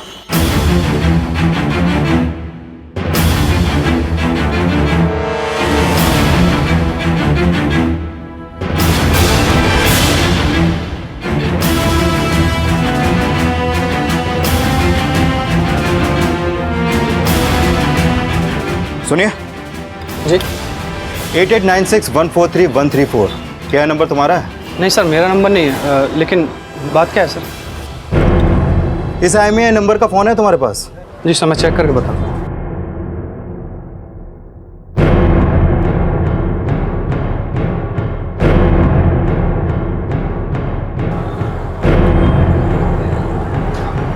जी सर, ये रहा मोबाइल। ये फ़ोन तुम्हारे पास आया कैसे? सर, मैं सेकंड हैंड मोबाइल खरीदता हूँ। एक कस्टमर आया था जिसने मुझे 3000 में बेचा। उस कस्टमर की शक्ल याद है तुम्हें? सर, दिन में 50 लोग आते हैं, किस किस की शक्ल याद रखूँगा? अच्छा, तुम्हारी दुकान में इस फ़ोन पे एक सिम कार्ड एक्टिव हुआ था।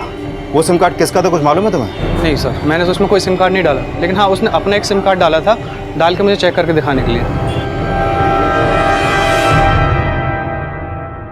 रेनू जी का फोन हमें मनमाड़ में ट्रेस हुआ है। कोई आदमी उनका फोन सेकंड हैंड मोबाइल्स की शॉप पर बेचकर चला गया। रेनू जी को गायब हुए आज 7वां दिन है और अभी तक कोई रैंसम कॉल भी नहीं आई आप लोगों को। ऐसे केसेस में अपहरण फिरौती के लिए नहीं बल्कि हत्या के इरादे से किए जाते हैं और हमें शक है कि शायद रेनू जी के साथ भी अब तक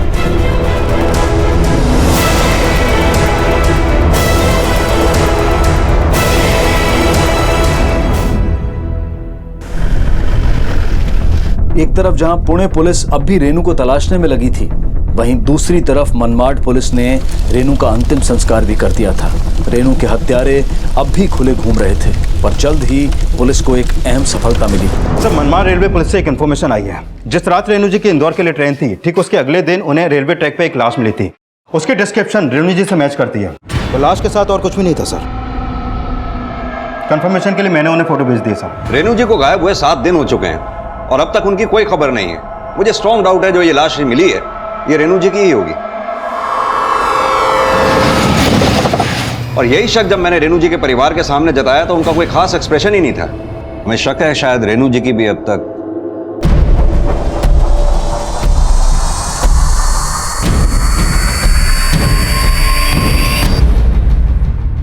शिंदे, ये रेनू जी का परिवार कुछ समझ में नहीं आ रहा है। इस परिवार के बारे में हमें जानकारी इकट्ठी करनी चाहिए और खास तौर से रेनू जी के बारे में। वो किस तरह की औरत थी, उनकी किस किस से जमती थी, किससे नहीं जमती थी, दुश्मन कौन कौन थे, सब कुछ। Sir, excuse me sir.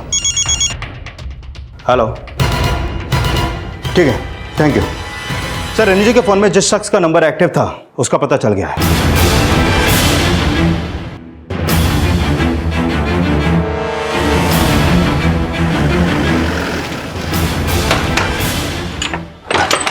विजय। हाँ साहब। आओ चलो। अरे साहब कहाँ लेके जा रहे हो? अरे साहब बताता साहब, बताता हूँ। मुझे वो मोबाइल हाईवे के किनारे से मिला साहब। मैं लालच में आ गया था साहब, इसलिए मैंने वो मोबाइल बेच दिया साहब। पर आई शपथ साहब, मैंने किसी का खून नहीं किया साहब, किसी का खून नहीं किया मैंने साहब। टेम्पो ड्राइवर से पूछताछ करने के बाद भी पुलिस के हाथ कुछ नहीं लगा। पुलिस के लिए शायद ये वो गली थी जिसका डेड एंड यहीं पर था। आखिर किसने की थी रेनू की हत्या और क्या वजह थी इस हत्या के पीछे? और इस सब के बीच पुणे पुलिस को मनमाड़ पुलिस से फोन आया और इस फोन कॉल ने रेनू की हत्या की खबर पर मोहर लगा दी।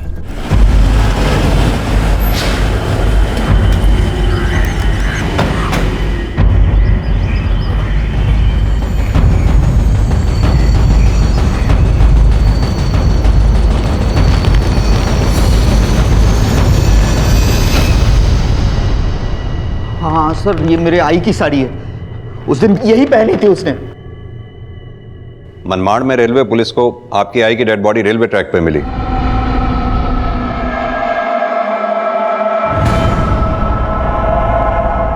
उनकी शिनाख्त नहीं हो पाई, इसलिए रेलवे पुलिस ने उनका अंतिम संस्कार कर दिया।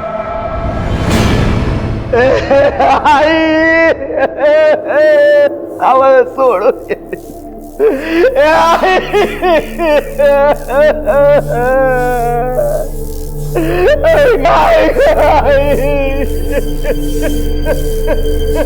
संभालिए अपने आप को।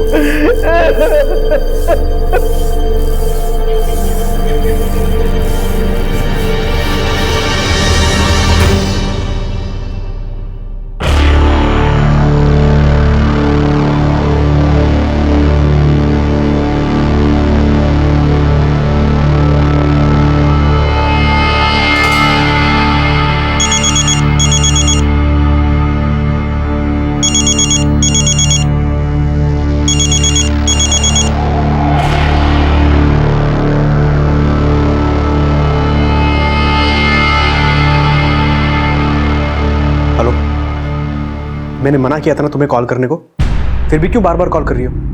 घर में क्या नाटक चल रहा है मालूम है ना तुम्हें? देख, तू मुझे ऐसी धमकी नहीं दे सकती। ठीक है, मैं बाद में कॉल करूंगा, मैं मिलूंगा तुम्हें, अभी नहीं, ये सही वक्त नहीं है। उठाओ तो फोन में।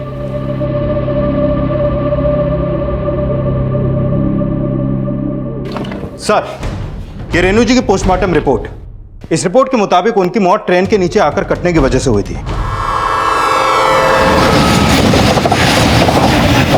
लेकिन सर, इस रिपोर्ट में एक सरप्राइजिंग बात सामने आई है। क्या? मरने से पहले रेणु जी के सर पे किसी भारी चीज से वार किया गया था और मरने से कुछ घंटे पहले क्लोरोफॉर्म सुंघाकर उनको बेहोश भी किया गया था। लेकिन रेणु जी के साथ ऐसा किया किसने? कहीं ऐसा तो नहीं रेणु जी की मौत में उनके परिवार वालों का ही हाथ है? क्योंकि रेणु जी की मौत की खबर सुनकर मंजरी और सौरभ ज्यादा दुखी नजर नहीं आए। और रही बात किशोर की, वो अपनी मां की मौत की खबर सुनकर शायद कुछ ज्यादा ही ओवर रिएक्ट कर रहा है। इन सब पे नजर रखो शिंदे, ये सब दूध के धुले हुए नहीं है। एक काम करना, तुम कल कॉलेज जाकर पूछताछ करना, मैं उस ड्राइवर से दोबारा मिलूंगा। हो सकता है शायद वो घर के अंदर की ऐसी कोई बात जानता हो जो हमारे काम की हो। सर,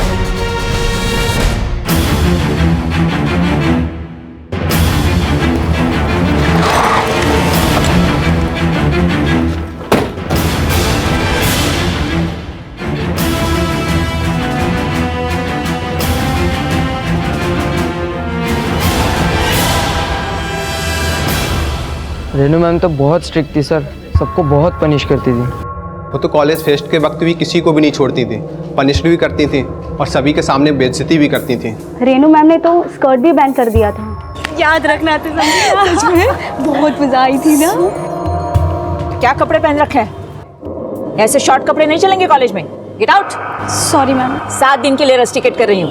मैम प्लीज एक बार माफ कर दीजिए। No argument, no argument. Please ma'am, please.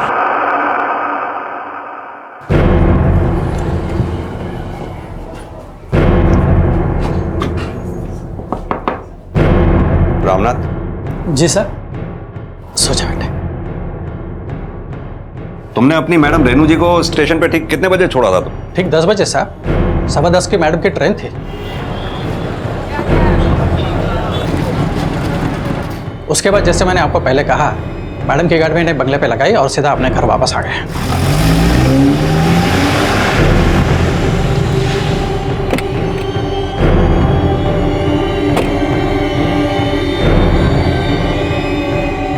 ये कौन है?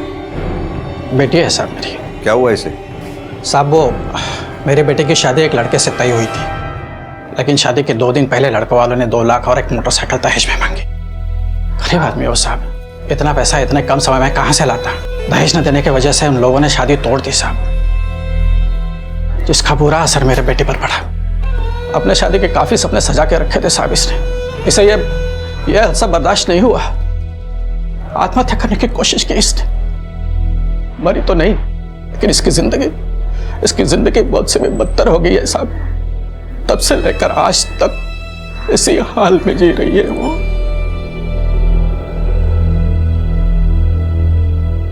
कुछ दिन पहले ही बाइक पर कुछ गुंडे हमारे कैंपस में घुस आए। टोटल 3 लोग थे। तीनों ने किशोर सर को बहुत मारा सर। अरे ठीक है, ये क्या कर रहे हो सर को? छोड़ो।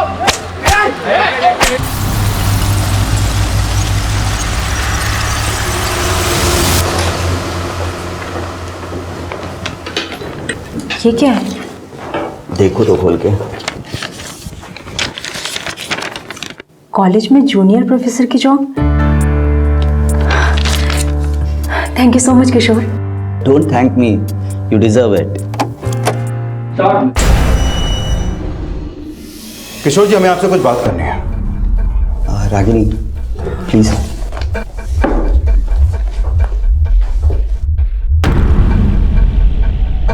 हमें पता चला है कि अभी कुछ दिन पहले आप पर जानलेवा हमला हुआ था। इस बारे में आपने पुलिस में कंप्लेंट क्यों नहीं की? नहीं सर, जानलेवा नहीं था, कुछ लोगों से हाथापाई हुई थी।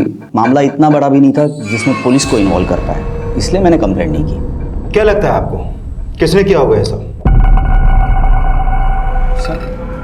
क्या हो रहा है? जूनियर है तो कॉलेज का टूर करवा रहे थे सर। टूर करवा रहे थे, रैगिंग कर रहे थे तुम? सर रैगिंग मैं नहीं करता सर, मैं करता ही नहीं बिल्कुल। तुम्हें मालूम है ना कानूनन जुर्म है वो, पता है सर? पुलिस को फोन करता हूँ। नहीं सर, मैं रैगिंग कर ही नहीं रहा था सर। मैंने देखा है, यू आर रस्टिकेटेड। किसी और कॉलेज में जाके अपना सिक्का चलाना। इस कॉलेज में तुम जैसे लोगों को एंट्री भी नहीं मिलेगी। किशोर, इसका कैरेक्टर सर्टिफिकेट बनाते समय इस इंसिडेंस को जरूर मेंशन करना।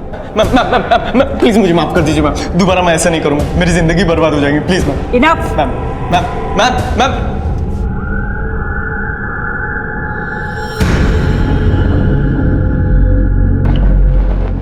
सर, अमरजीत का फोन ऑफ आ रहा है। मैंने उसका फोन ट्रैकिंग पे डाल दिया है। उसके माँ बाप को भी नहीं मालूम कि उनका बेटा कहाँ है। क्या किशोर पे हमला करने वाला और रेनू जी को मारने वाला ये अमरजीत हो सकता है? हो सकता है सर, क्योंकि उन्हीं की वजह से उसका करियर चौपट हो गया। शायद इसी बात का बदला निकाला उसने। फिर तो कॉलेज के कई ऐसे स्टूडेंट और स्टाफ मेंबर्स होंगे जिन्हें रेनू जी के इस स्ट्रिक्ट नेचर का सामना करना पड़ा होगा। शिंदे, हमें कॉलेज के हर ऐसे स्टूडेंट और स्टाफ मेंबर की लिस्ट बनानी होगी।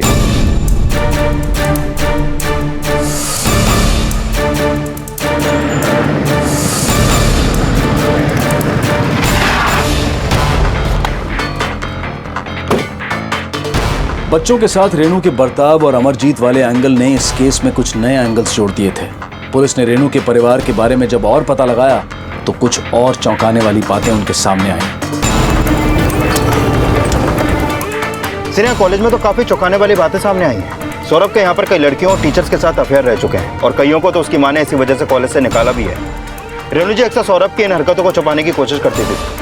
सर, हमें यहाँ पर सौम्या नाम की एक टीचर के बारे में भी पता चला है जिसके साथ शायद इन दिनों सौरभ का चक्कर चल रहा है। आपका सौरभ के साथ क्या रिश्ता है? जी, वो इस कॉलेज के ट्रस्टी हैं और मैं यहाँ पढ़ाती हूँ। बस इसी वजह से हमारी बातचीत होती रहती है। एक्चुअली काफ़ी टाइम से मेरा प्रमोशन रुका हुआ है, तो बस इसी सिलसिले में इन दिनों कुछ ज़्यादा बातचीत होती रहती है। शिंदे, परिवार वाले अपने आप को जितना दूध का दूल्हा दिखाते हैं उतने हैं नहीं। इनमें एक करैक्टर ऐसा है जो चुपचाप बैठा तमाशा देख रहा है। मंजरी? हाँ, मंजरी। पति के बाहर इतने चक्कर हैं, ऊपर से सास का टॉर्चर, एक ऐसी शादी जिसमें वो कभी रहना नहीं चाहती होगी। मुझे लगता है इन सब में उसी का हाथ है।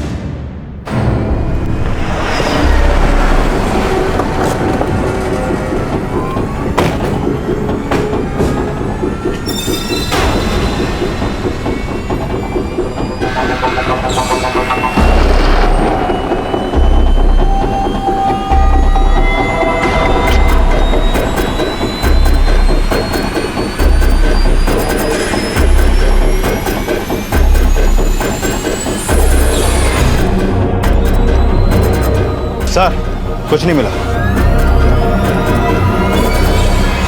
ये सौम्या और सौरभ के बारे में पता है आपको?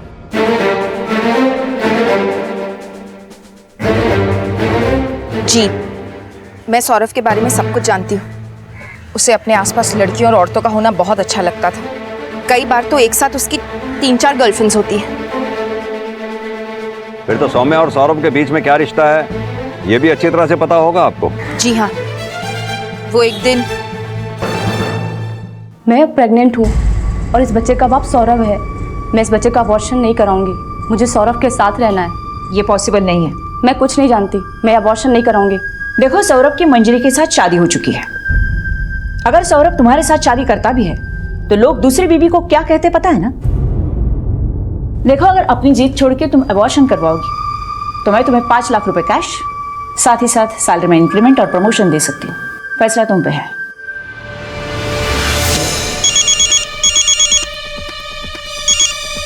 हेलो मंजरी, तुम्हारा पति मेरे होने वाले बच्चे का बाप बनने वाला है। क्या बकवास कर रही हो? कौन हो तुम? मैं कोई बकवास नहीं कर रही हूँ। अगर तुम्हें भरोसा नहीं है तो तुम खुद कॉलेज आकर अपनी सास से पूछ लो। तुम्हारी सास ने मुझे अबॉर्शन करने के लिए 5 लाख रुपए और सैलरी में इंक्रीमेंट देने का ऑफर किया है। तुम्हें जब इतना सब मिल रहा है तो मुझे क्यों फोन कर रही हो? तुम्हारे पति ने मुझे धोखा दिया है। उसने मेरी फीलिंग्स के साथ खेला है। तुम्हारी सास ने जो दिया वो मूल था। अब मैंने तुम्हें बताकर अपना ब्याज वसूल किया है। सौरभ, मुझे तुम्हारे साथ नहीं रहना है। मुझे डिवोर्स चाहिए। अगर भाई वक्त दिन में मैं किसी के भी साथ घूमूं, रात में तो तुम्हारे पास वापस आता हूँ ना। ये कैसी बातें कर रहे हो तुम? और कितनी लड़कियों के साथ चक्कर है तुम्हारा? मेरी कोई वैल्यू नहीं है तुम्हारी लाइफ में, मुझे तुम्हारे साथ नहीं रहना है बस। मंजरी, डिवोर्स की कोई गरज नहीं है। तुम्हारे नाम के साथ हमारी इज्जत जुड़ी है, उस पर बिल्कुल आँच नहीं आनी चाहिए। आज की बात तुमने डिवोर्स का नाम भी लिया ना, तो देख मैं तुम्हारा क्या करती हूँ। फिर तो तुम्हारा बाप भी तुम्हें बचा नहीं पाएगा, समझी? उस औरत ने तो मेरी जिंदगी बर्बाद कर दी। अच्छा वो मर गई। हमारी शादी को तो सिर्फ एक सौदा समझा उसने। हमेशा अपने सौरभ की तरफदारी करती थी, शायद इसीलिए भगवान ने उसे उठा लिया।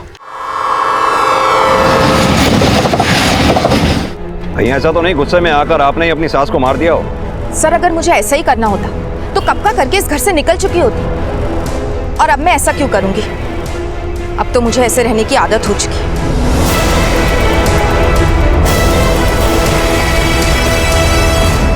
जो कुछ भी पुलिस को सौरभ के बारे में पता चला था वो काफी चौंका देने वाला था, लेकिन उससे भी ज्यादा चौंका देने वाली बात यह थी कि एक मां होकर भी रेनू सौरभ को सुधारने की बजाय उसकी गलतियों पर पर्दा डालने का काम करती थी। रेनू ने अपने स्वभाव के कारण अपने कई दुश्मन बना लिए थे।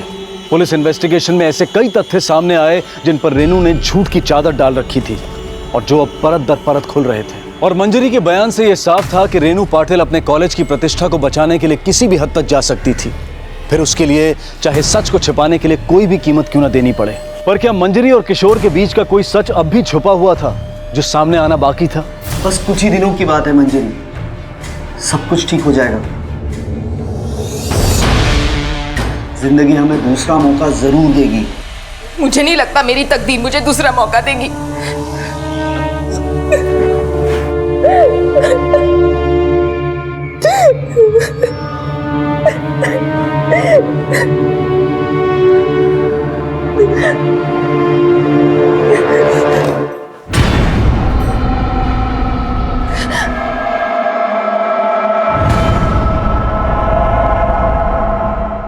अच्छा कहना मेरे से मिलेंगे। सर एक खास बात पता चली है, जिस दिन रेनू जी इंदौर के लिए निकली थी ठीक उसी दिन से उनकी नौकरानी लक्ष्मी उस घर में नजर नहीं आ रही है। कहीं इस केस में उसका कोई कनेक्शन तो नहीं?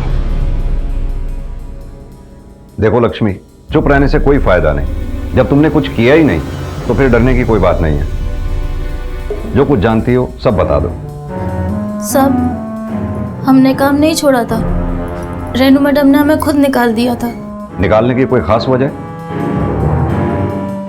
घबराओ मत, जो कुछ भी जानती हो सब सच सच बता दो। सब जिस रात रेनू मैडम इंदौर जाने वाली थी उसी दिन की बात है।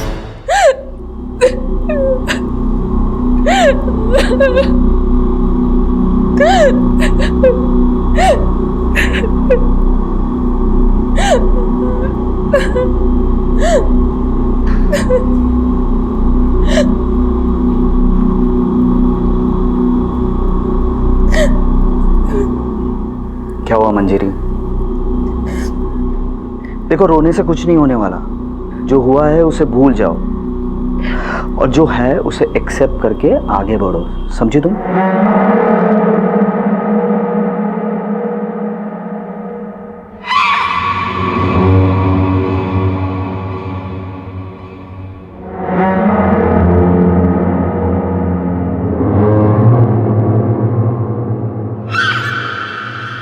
काय चाललंय तुमच्या दोघांचं?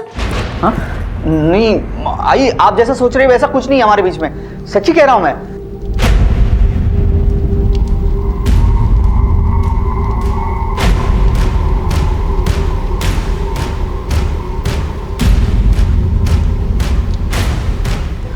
लक्ष्मी, है ये पैसे। कल से आने की जरूरत नहीं है। बिना काम किए पूरे 1 साल के पैसे मैं इसलिए दे रही हूं ताकि किसी के सामने तू मुंह ना खोले।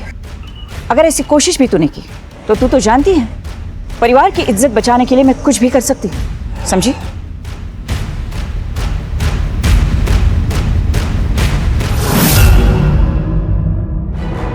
नहीं सर, आप जैसा सोच रहे हो वैसा कोई रिश्ता नहीं है हमारे बीच में। उनका रिश्ता तो रागिनी के साथ है। पिछले 8 सालों से चाहते हैं एक दूसरे को। रागिनी आई नहीं चाहती थी कि हम एक हो, इसलिए मैंने रागिनी से कभी शादी नहीं की। पिछले 8 साल से हम एक दूसरे को चाहते हैं। रागिनी इस वक्त है कहाँ? अब तो रागिनी भी कॉलेज में जूनियर प्रोफेसर है सर। उस वक्त तो उन दोनों को अलग होना पड़ा था, पर अब आई रही नहीं तो शायद इस बार उन्हें अलग ना होना पड़े। ये रागिनी ने दोबारा कॉलेज कब ज्वाइन किया? यही कुछ 4-5 दिन हुए होंगे। यानी रेनू जी के जाते ही रागिनी की एंट्री। Good plan. कहीं ऐसा तो नहीं 8 साल पुराने प्यार के आगे एक माँ की बलि चढ़ गई? क्योंकि जैसे ही रेनू जी रास्ते से हटी वैसे ही किशोर की प्रेमिका रागिनी कॉलेज की जूनियर प्रोफेसर बन गई। ये पुणे और मनमाड़ के बीच जितने भी टोल नाके हैं सबके सीसीटीवी फुटेजेस चेक करो। किशोर, रागिनी, मंजरी तीनों के कॉल रिकॉर्ड्स और लोकेशन डिटेल्स मंगवाओ। जरूर कुछ हाथ लगेगा। Okay sir.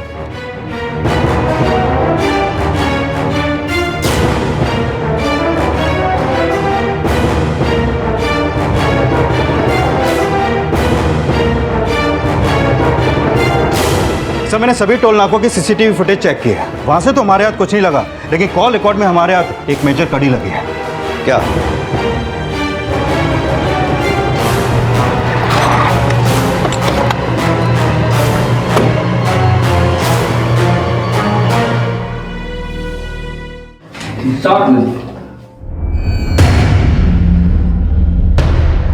तुम नहीं मारा रेनू जी को। तुम्हारी कार भी हमारे कब्जे में है और उस कार से हमें रेनू जी के ब्लड के स्टेन्स भी मिले।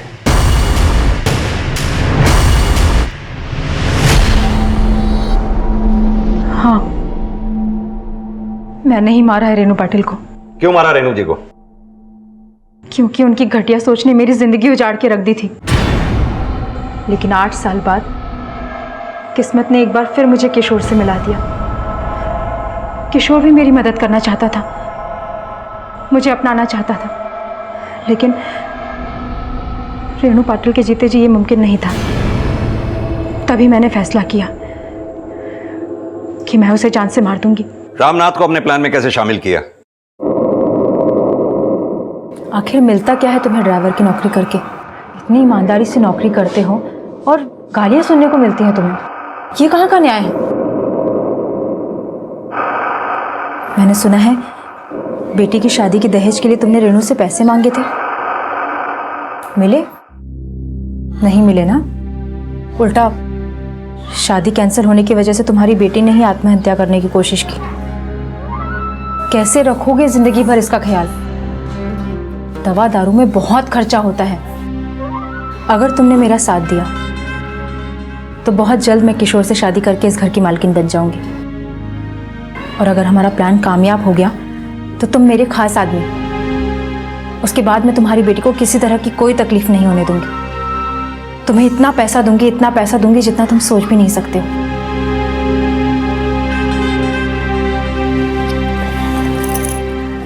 फिलहाल ये लो 1 लाख रुपए, पकड़ो। और ज़रूरत होगी तो मैं और दूंगी, लेकिन अपनी बेटी का इलाज अच्छे से अच्छे हॉस्पिटल में करवाओ।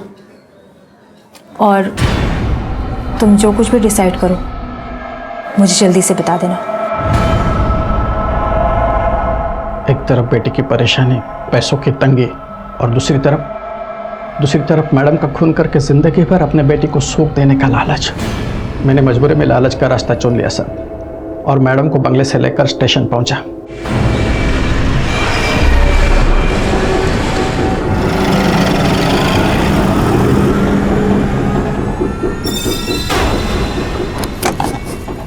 अरे कैसी गाड़ी पार्क कर दी, दरवाजा ही नहीं खुल रहा।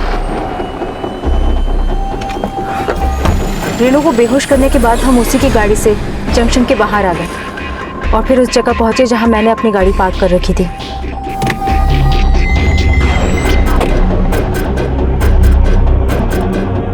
हमने उसे मेरी गाड़ी में डाला और फिर रामनाथ उसकी गाड़ी वापस उसके बंगले पर छोड़ने चला गया।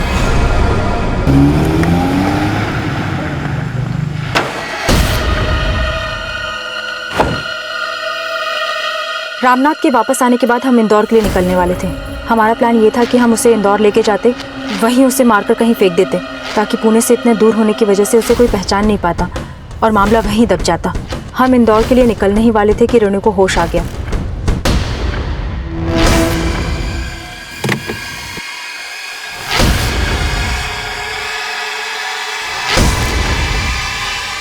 वो हमारे इरादे जान गई थी और हम इंदौर के लिए निकल गए। लेकिन मनमाड़ पहुंचते पहुंचते सुबह हो गई और आगे स्टेट बॉर्डर थी। हम अच्छी तरह से जानते थे कि स्टेट बॉर्डर पर कड़ी चेकिंग होने की पूरी संभावना थी। इसीलिए हमने रेनू की बॉडी मनमाड़ में ही रेलवे ट्रैक पर फेंक दी, ताकि उसकी बॉडी ट्रेन के नीचे आकर कट जाए और कोई शिनाख्त ना कर पाए।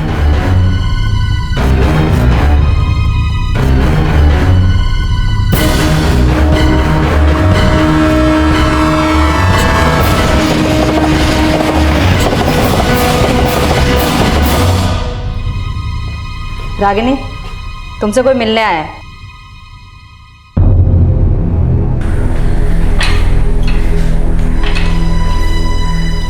काहे केलस तू है रागिनी? अरे मैं खुद उस घर से निकलने की कोशिश कर रहा था ताकि तुम और मैं अलग से दुनिया बसा सके। तुम्हारी एक गलती की वजह से सब खत्म हो गया।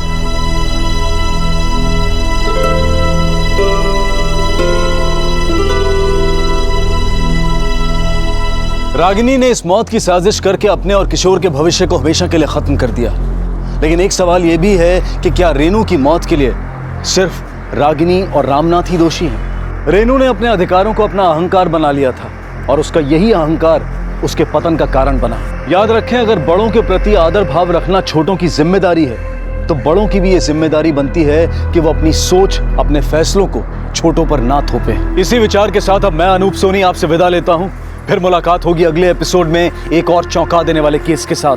तब तक अपना और अपने परिवार का ख्याल रखें और देखते रहें क्राइम पेट्रोल डायल 100। सबक एक को सीख हम सबको। जय हिंद। क्राइम पेट्रोल्स के और भी दिलचस्प कहानी देखने के लिए हमारे चैनल को सब्सक्राइब करें और बेल आइकॉन दबाना न भूलें।